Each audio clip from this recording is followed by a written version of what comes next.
Hi, I'm excited to have Vidhi Khaitan today. She's the founder of AI Simplified by Vidhi, previously at Google and Pinterest, and she's doing something really interesting, helping founders actually implement AI, not just talk about it. So, hi, how are Hello, you? I'm fantastic. How are you? I'm good, I'm good. I'm actually looking forward to our conversation. Could you tell us a bit about AI Simplified? Sure. Hello, everyone. My name is Vidhi. I started AI Simplified from a pain point, actually. So, Karsh has already mentioned, I was at Google and Pinterest before, and I decided to leave the tech giants and back to India, partly because of personal reasons. I want to be closer to my friends and family. And I also realized that India is such a booming economy, a tech hub. So it was only fair to move back. And the pain point I was solving for was I was busy. I was Hmm. busy as a founder, but I was busy doing admin. I wasn't doing tasks that was actually moving the needle. And that's when the AI wave came along. And I thought it's best to ride the wave right now rather than becoming obsolete. Yeah. So, in all honesty, I was solving my own pain points. Mm-hmm. And then it struck me that I'm probably not the only founder facing such issues. There would be multiple such founders facing similar issues. Yeah. During our previous conversation, actually, you told me like about 67% of businesses use AI, but they really don't see any productive change. So in India, I would say the foundation is such that the founders already feel stretched. They are juggling between operations, client meetings, teams, and let's not forget family. So AI doesn't fail because it's weak. It's added to chaos. Versus when I was working at Google, systems existed before tools were Of added. course. Yeah. But when I moved back to India, working with Indian founders and entrepreneurs and solopreneurs, it was the opposite. Everything was on WhatsApp. All these founders were rushing to buy tools first, and clarity came second. So, my entire ethos of launching AI Simplified was the fact that founders don't need another tool or another app or another CRM. They need someone to understand their business, simplify workflows, and then quietly add an AI layer that helps them in the background. And it must have taken a lot of guts to move back, first of all, to have your own startup, and that too in the AI landscape. I think more than guts, it was passion. Like, I'm passionate about solving problems creatively. The human intelligence supersedes artificial intelligence.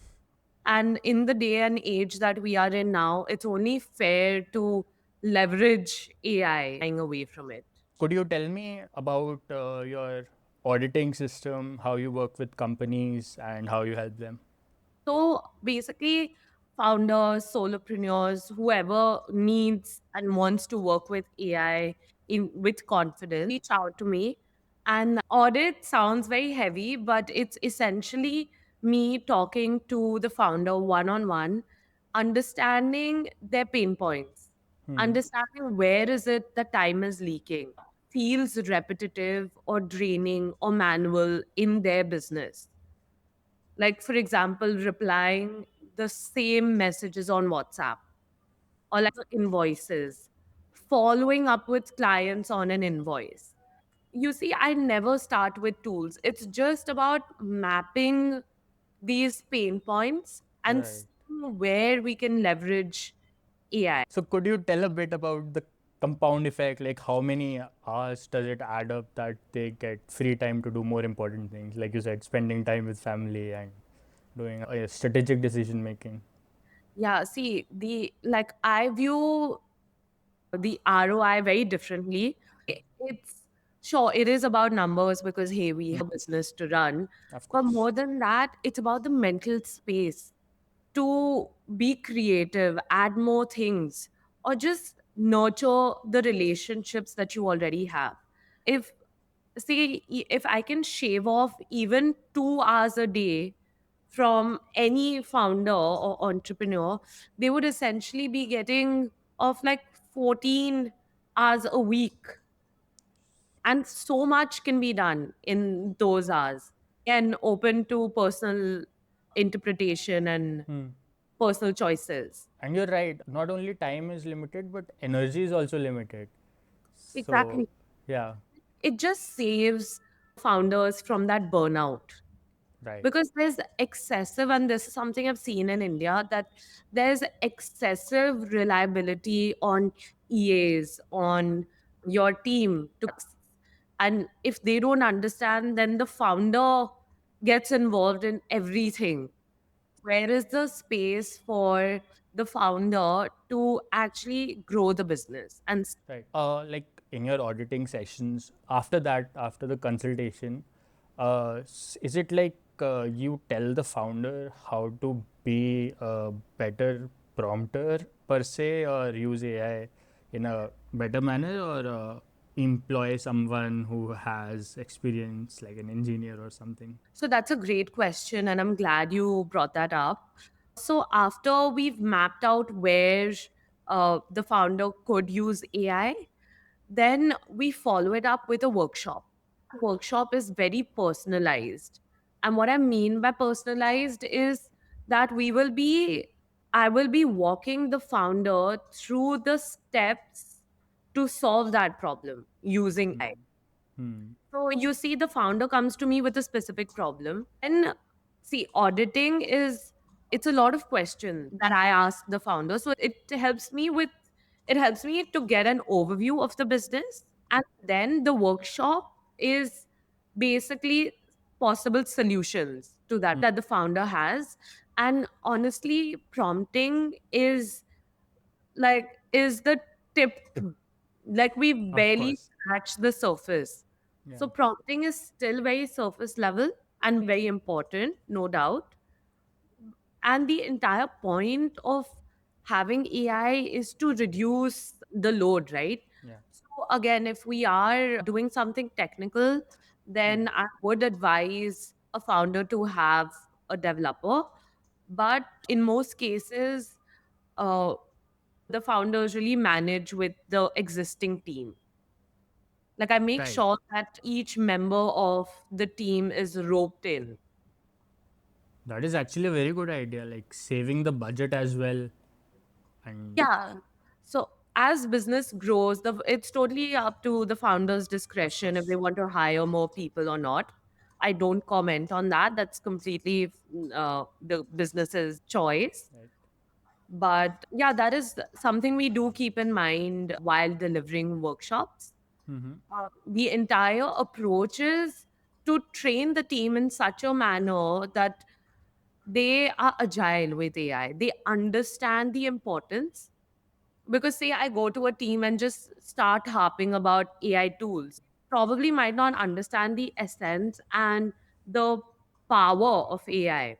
First, it's literally a mindset shift because Of my course. entire session is pointless if you don't understand that AI is here to stay. Had it just been about saving time, the founders or solopreneurs could easily outsource the job, right? Best case scenario. Of But course. with AI, you can increase your productivity, Hmm. increase your efficiency, back more time for yourself. You know? Okay. So suppose like the founder has budget issues, or like there's a certain threshold they don't want to cross. Like, do you have personalized solutions for that also, or would you suggest buying certain apps and tools for increasing the workflow? Not really, because see, I am cognizant of the fact that small businesses have tight budgets, but great ambition. So they can leverage AI in every step of the way. Be a little automation, like you could use Google Sheets and AI, and there you go. That's like a lightweight automation right there. But what I've seen is people always use ChatGPT to ask questions, and they use it like Google. Hmm. Once you train your ChatGPT, it literally becomes your AI assistant to take to do the heavy lifting for you. Yeah, That's where I come in, because those just have two hands and 10 tabs open. They're of juggling between course. 100 conversations. So I come in and I simplify the workflow for them.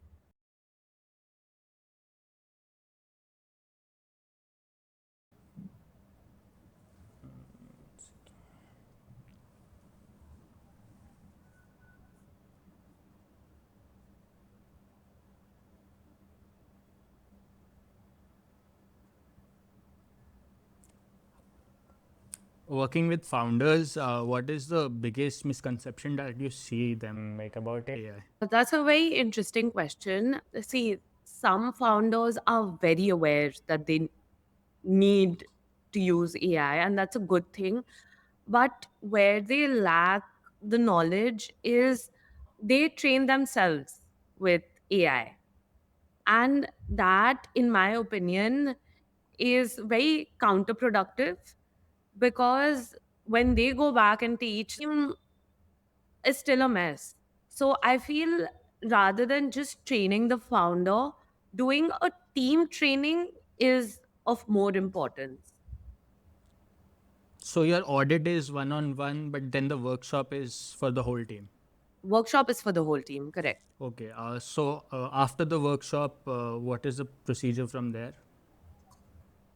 So after the workshop, because we have figured out few possible solutions Hmm. and like a specific text, and what matters, see, now there are so many AI tools mushrooming, right? But as a non-tech person, how would one know I should use ABC? So through that workshop, we build a tech stack that works for them.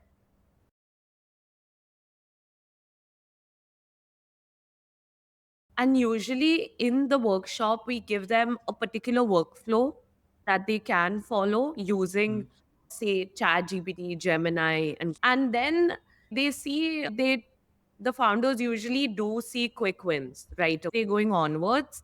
Once they start implementing these tools, it works, like the workflow becomes very smooth. But in here, I would like to go a level below. Like, just say when you go into ChatGPT, prompt it, you get a good prompt, you copy paste it, right? That's still manual, because you are opening ChatGPT, you are going in, prompting, and all of that. But having a system does this when you sleep, when you're not in your business. Say you're in the flight, you have a Google Sheet and an automation layer that writes up everything for you. And the second you land, maybe you just press a button and the automation sends out emails. Very impressive. Yeah. Like you said, that AI tools are mushrooming every day, new marketing strategies. How do you keep up with the research? Again, that is a very interesting question, because since I have my networking from, I tend to keep up with all the tools and updates.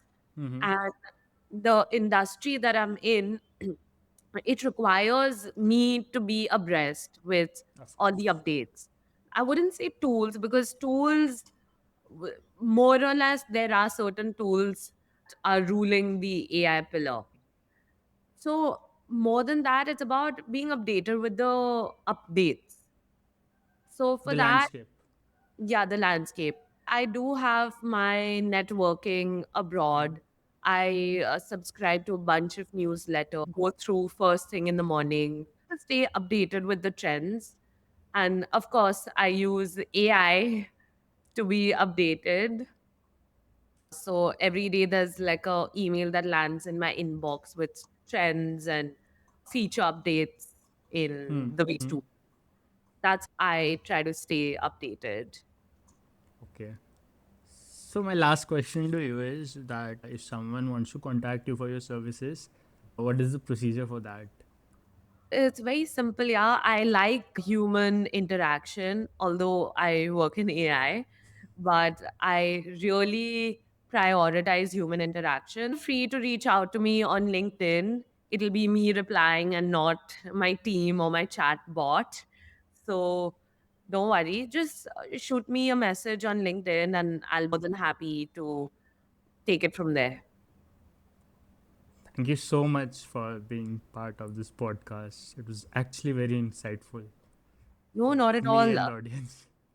Thank you for having me. It was such a pleasure. And I would love to break down workflows into simpler, actionable steps. Of course, something like a webinar or some collaboration, that would be great. Yeah, amazing. Let me know, and I'll be more than happy to help.